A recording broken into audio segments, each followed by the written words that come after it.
the Olympics coming up here, and what happened this week with Gwen Berry, who finished third place in the hammer throw and is going to go to Tokyo and in the Olympic trials. In the Olympic trials, so she's going to go to the Olympics. And during the national anthem, she held her shirt up and then turned her back on the national anthem. Now, you and I are people that fought for the right for people to express themselves and however they want. It's called the First Amendment. Yeah.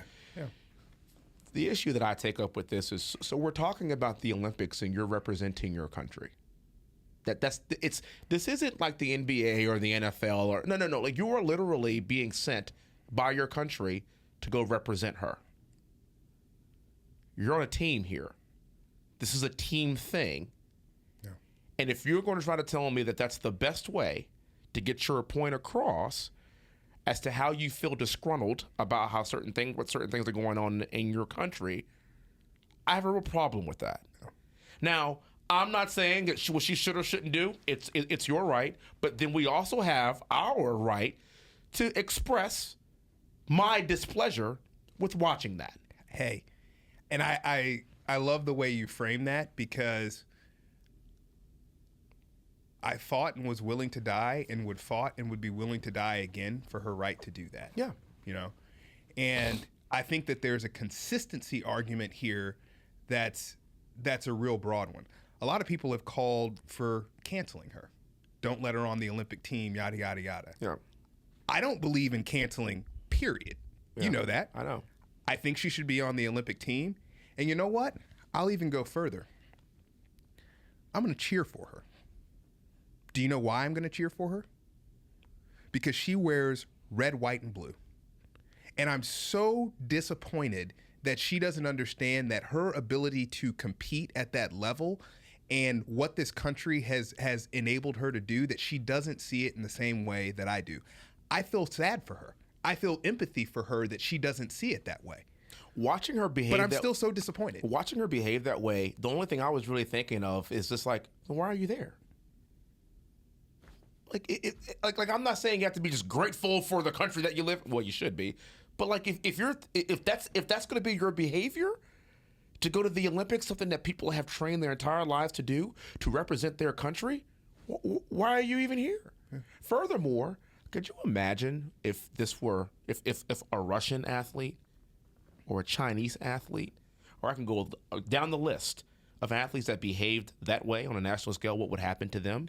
Well, and therein lies the irony. You just lack this sense of like appreciation for what we have. But I'm going to tell you what the part that really pisses me off, flat out. What's the woman's name who got first? Was it Deanne Price, I think was her name? Yeah, Deanne Price. She's the one that got first place. And we're not talking about her. Wrendon. She had the American record. Yeah. And broke her own record. American record, yeah. And broke her own record. And you know what we're talking about? Not her accomplishment, not her hard work, that she spent years trying to perfect this craft, to be one of the best in the world to do it. Oh, no. We're talking about this petulant child who wants to steal the glory from a teammate that really did something special. That's garbage to me. Well, to your point, that is not teamwork. No, it's the opposite. That is not a team mentality. No. So if you don't want to be on the team, why do you want to be there in the first place?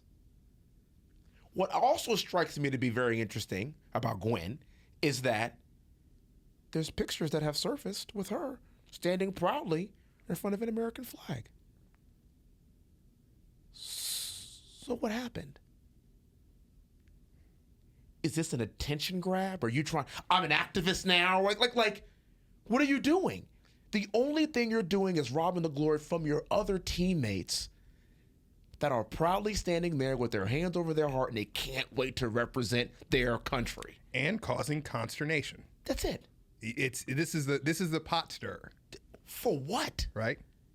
And by the way, if you think you're bringing this is where a lot of people that think that applaud her, to include the president, actually, of the United States, Joe Biden, the people that applauded this, see, here's what they're missing. What they're missing is that you're not helping. No. See, you think you're helping by bringing attention to a cause. You're not helping. No. Wesley, this is the same thing as critical race theory. Yeah. If you believe that you're helping a minority by telling them that they have no chance of succeeding because the system is completely against them, you're not. Wrendon, if you're talking about trying to cure racism by teaching reverse racism, you're not helping. No.